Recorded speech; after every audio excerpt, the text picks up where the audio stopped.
अस्सलाम वालेकुम स्टूडेंट्स, कैसे हैं आप सब? उम्मीद है आप खैरियत से होंगे। I am doctor Ali Haris from royal medical admissions और आज का हमारा टॉपिक है एमबीबीएस स्टडीज़ इन रशिया। मैं आपकी कुछ कन्फ्यूजन्स को क्लियर करना चाहूँगा।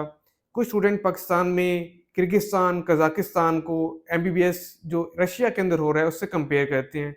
मैं आपको बताना चाहता हूँ कि मेन रशिया एक टोटली डिफरेंट कंट्री है, world largest and world strongest country है।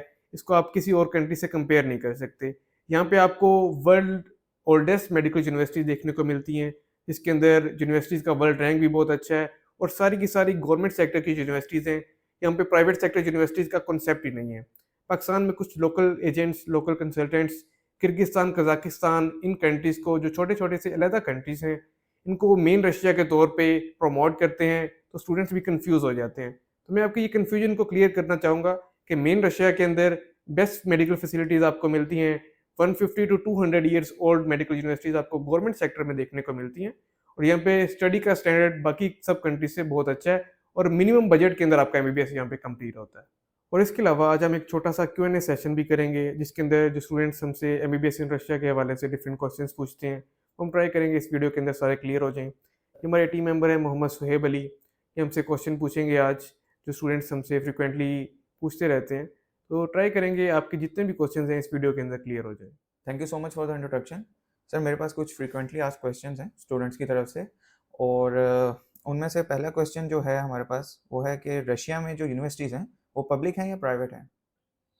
देखिए, मैं व्यूअर्स को बताना चाहूँगा जितने भी स्टूडेंट्स ये वीडियो देख रहे हैं, इनका ये क्वेश्चन है कि यहाँ पे मेन रशिया के अंदर प्राइवेट यूनिवर्सिटीज़ हैं या फिर गवर्नमेंट यूनिवर्सिटीज़ हैं। तो रशिया के अंदर जितनी भी मेडिकल यूनिवर्सिटीज़ हैं, सारी की सारी गवर्नमेंट के अंडर आती हैं। Oldest public universities main Russia में आपको मिलती हैं और इनका वर्ल्ड रैंक इतना बेहतर है कि इतने कम बजट में आपको इस वर्ल्ड रैंक की यूनिवर्सिटीज़ और किसी भी कंट्री में नहीं मिलती, ठीक है? अच्छा सर, नेक्स्ट क्वेश्चन जो है हमारे पास वो ये है कि रशिया में जो हमारे पास यूनिवर्सिटीज़ हैं उनकी फ़ी रेंजेस क्या हैं? मिनिमम क्या है और मैक्सिमम क्या है? देखिए सोएब, जो यूनिवर्सिटीज़ की फ़ीसेस हैं मेन रशिया के अंदर, वो वेरी करती हैं university to university. Main Russia में $1300 पर सेमेस्टर से लेके 4000 5000 पर सेमेस्टर तक फ़ी रेंजेस जाती हैं। इसमें जो यूनिवर्सिटीज़ मेन सिटीज़ के अंदर कैपिटल सिटी के अंदर लोकेटेड हैं, जैसे कि मॉस्को और सेंट पीटर्सबर्ग के अंदर कुछ यूनिवर्सिटीज़ हैं, उनकी फ़ी रेंजेस 4000 5000 पर सेमेस्टर हैं। कुछ यूनिवर्सिटीज़ डिफरेंट सिटीज़ के अंदर हैं जो कि मेन सिटी से हट के हैं, जैसे कि नोवगोरोड सिटी है, चिल्बिनसिक सिटी है। इन सिटीज़ के अंदर यूनिवर्सिटीज़ की रेंजेस $1300 पर सेमेस्टर से लेके 2000 पर सेमेस्टर तक आती हैं। तो रेंजेस वेरी करती हैं। इसमें मेन रशिया में $1300 पर सेमेस्टर मिनिमम रेंज है एंड 4000 टू 5000 पर सेमेस्टर मैक्सिमम रेंज है फीस की। ओके सर, नेक्स्ट क्वेश्चन जो है हमारे पास वो ये है कि रशिया में यूनिवर्सिटीज़ में अप्लाई करने का एलिजिबिलिटी क्राइटेरिया क्या है? देखिए, एलिजिबिलिटी क्राइटेरिया की अगर बात करें मेन रशिया में, तो यहाँ पे कोई स्पेसिफिक डिमांड्स नहीं होती यूनिवर्सिटीज़ की। सिर्फ आपकी एफएससी में आपके सारे सब्जेक्ट्स पास होने चाहिए, आपका यहाँ पे एडमिशन हो जाता है। कोई आपको जैसे यूरोपियन कंट्रीज़ में कुछ यूनिवर्सिटीज़ डिमांड करती हैं, आपके 70% 80% मार्क्स होने चाहिए। तो इसमें वैसे तो यूनिवर्सिटीज़ डिमांड करती हैं 50% मार्क्स, लेकिन आपके अगर सारे सब्जेक्ट्स पास हैं, क्लियर हैं, तो आपका एडमिशन हो जाता है, कोई इश्यू नहीं आता इसमें। अच्छा सर, नेक्स्ट क्वेश्चन जो हमारे पास आता है स्टूडेंट्स की तरफ से वो ये है कि रशिया में हमारे पास मीडियम ऑफ इंस्ट्रक्शन क्या है और हमारे पास वहाँ पे कोई लैंग्वेज बैरियर तो नहीं है? देखिए, लैंग्वेज बैरियर के हवाले से मैं आपको बता देता हूँ इसमें। रशिया के अंदर 3 टाइप की यूनिवर्सिटीज़ होती हैं। एक हैं जो रशियन लैंग्वेज में टोटली आपको स्टडी करवाती हैं। एक होती हैं बाइलैंग्युअल। बाइलैंग्युअल के अंदर 3 इयर्स आपको इंग्लिश लैंग्वेज के अंदर स्टडी करवाई जाती है और 3 इयर्स आपको रशियन लैंग्वेज में स्टडी करवाई जाती है। हमारे पैनल पे जितनी भी यूनिवर्सिटीज़ हैं वो 3rd टाइप की यूनिवर्सिटीज़ हैं, जिनमें आपको टोटली इंग्लिश लैंग्वेज के अंदर स्टडी करवाई जाती है। इसका जब एडमिशन लेटर भी आपके पास आता है, तो उसमें क्लियरली मेंशन होता है कि आपकी पूरी डिग्री इंग्लिश लैंग्वेज के अंदर है। अच्छा सर, नेक्स्ट क्वेश्चन ये आता है स्टूडेंट्स की तरफ से कि रशिया में जो एमबीबीएस है और बीडीएस है इनकी ड्यूरेशन क्या है? देखिए, ड्यूरेशन की अगर बात की जाए तो एमबीबीएस मेन रशिया के अंदर 5+1 ईयर्स का होता है एंड बीडीएस 4+1 ईयर्स का होता है, जिसके अंदर 4 ईयर्स का बीडीएस के अंदर आपकी थ्योरी होती है, लास्ट ईयर आपका इंटर्नशिप का होता है। इसके अलावा एमबीबीएस में भी सेम है, आपका 5 ईयर्स की थ्योरी है और लास्ट ईयर आपका इंटर्नशिप का होता है, लेकिन वो इंटर्नशिप का ईयर आपकी डिग्री का पार्ट होता है। वो आप करेंगे तो 6 ईयर्स के अंदर आपकी टोटल डिग्री कंप्लीट होती है, उसके बाद ही आपको डिग्री मिलती है। अच्छा सर, स्टूडेंट्स की तरफ से जो हमारा नेक्स्ट क्वेश्चन आता है वो ये है कि रशिया में अप्लाई करने के लिए हमें जो डॉक्यूमेंट्स रिक्वायर्ड हैं वो क्या हैं?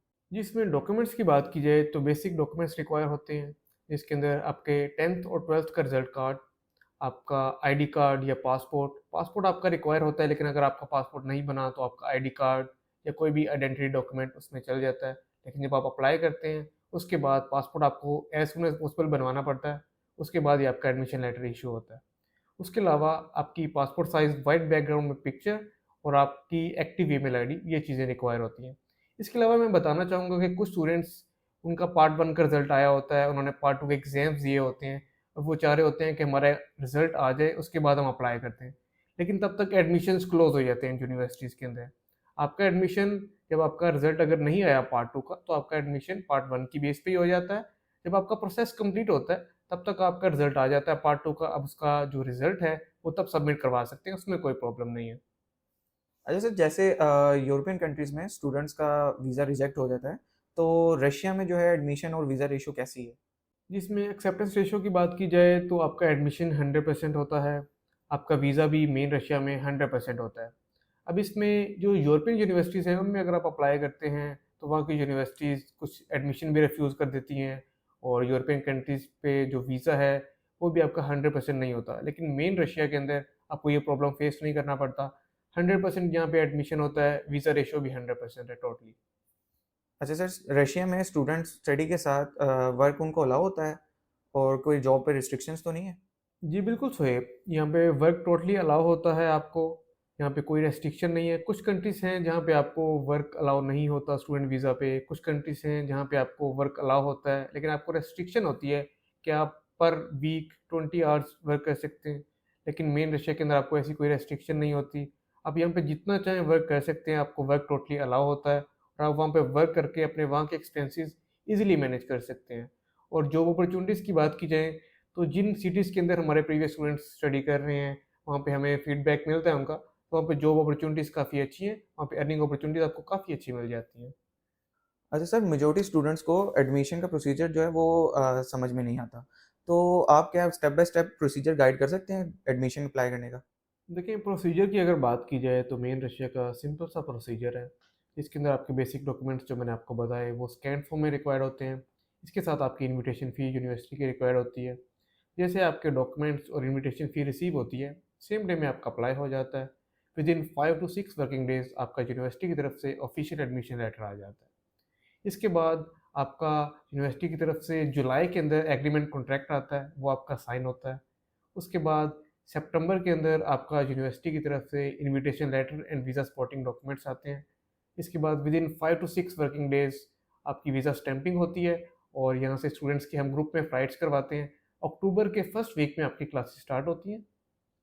अच्छा सर, एम्बेसी में वीज़ा अप्लाई करने के लिए डॉक्यूमेंट्स क्या रिक्वायर्ड हैं और उसका प्रोसीजर भी काइंडली एक्सप्लेन कर दें? एम्बेसी रिक्वायरमेंट्स की बात की जाए तो इसमें बेसिक सी आपकी रिक्वायरमेंट्स होती हैं, जिसके अंदर आपके एप्लीकेशन फ़ॉर्म होता है, वीज़ा एप्लीकेशन फ़ॉर्म, वो आपका सबमिट होता है।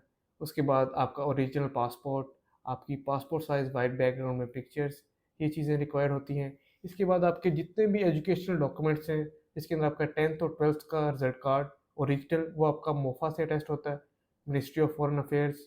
उसके बाद आपके 2 डॉक्यूमेंट्स रिक्वायर होते हैं, जो कि आपका हेल्थ फिटनेस सर्टिफिकेट और पुलिस क्लियरेंस सर्टिफिकेट। ये डॉक्यूमेंट्स भी आपके मिनिस्ट्री ऑफ फॉरेन से अटैच्ड होते हैं। इसके बाद आपकी bank statement 10 to 12 lakh rupees की रिक्वायर्ड होती है। ये आपकी वेल मेंटेन्ड नहीं चाहिए होती। आपकी बैंक स्टेटमेंट, आपने सिर्फ उसके अंदर अमाउंट है 10 टू 12 लाख रुपीज़ की, आप उसकी स्टेटमेंट निकलवा लें। आपके नेम पे नहीं है तो आप अपने फादर के नेम पे भी अपनी स्टेटमेंट निकलवा सकते हैं। आपके फादर की नहीं है तो आपके कोई भी रिलेटिव की आप बैंक स्टेटमेंट निकलवा सकते हैं 10 टू 12 लाख रुपीज़ की। लेकिन किसी रिलेटिव की अगर अटैच करेंगे तो उसके लिए आपको एफिडेविट भी साथ अटैच करना पड़ेगा। ये सिंपल से आपके जो डॉक्यूमेंट्स हैं रिक्वायर होते हैं एम्बेसी के लिए। इसके बाद $200 एम्बेसी की फ़ी है जो आप पे करते हैं और विदिन 5 टू 6 वर्किंग डेज़ आपका वीज़ा अप्रूव होके आ जाता है। अच्छा सर, मोस्टली स्टूडेंट हमसे पूछते हैं कि इस सारे प्रोसेस में हम उनको क्या-क्या सर्विसेज़ प्रोवाइड करेंगे? देखिए, ये सबसे इम्पोर्टेंट क्वेश्चन है कि हमारी सर्विसेज़ क्या हैं। डे फर्स्ट से जब आप अप्लाई करते हैं तो आपके पूरे प्रोसीजर की रिस्पॉन्सिबिलिटी हमारी होती है। आप जब अप्लाई करते हैं डे फर्स्ट से आपको एग्रीमेंट कॉन्ट्रैक्ट प्रोवाइड किया जाता है, जिसके अंदर जो भी चीज़ें आपको बताई जाती हैं वो क्लियरली मेंशन होती हैं। कोई इसमें हिडन चार्जेस नहीं होते। अनफॉर्चुनेटली पाकिस्तान में कुछ कंसल्टेंट्स, कुछ लोकल एजेंट्स हैं जो कि आपको फ़ी कुछ और बताते हैं, वहाँ जाके आपसे एक्स्ट्रा चार्ज करते हैं। लेकिन हमारी कंपनी में आपको ऐसे इश्यूज़ फेस नहीं करना पड़ते। जो चीज़ें आपको बताई जाती हैं वो एग्रीमेंट कॉन्ट्रैक्ट पे आपको लिख के दी जाती हैं कि आपसे सिंगल पेनी भी एक्स्ट्रा चार्ज नहीं की जाएगी।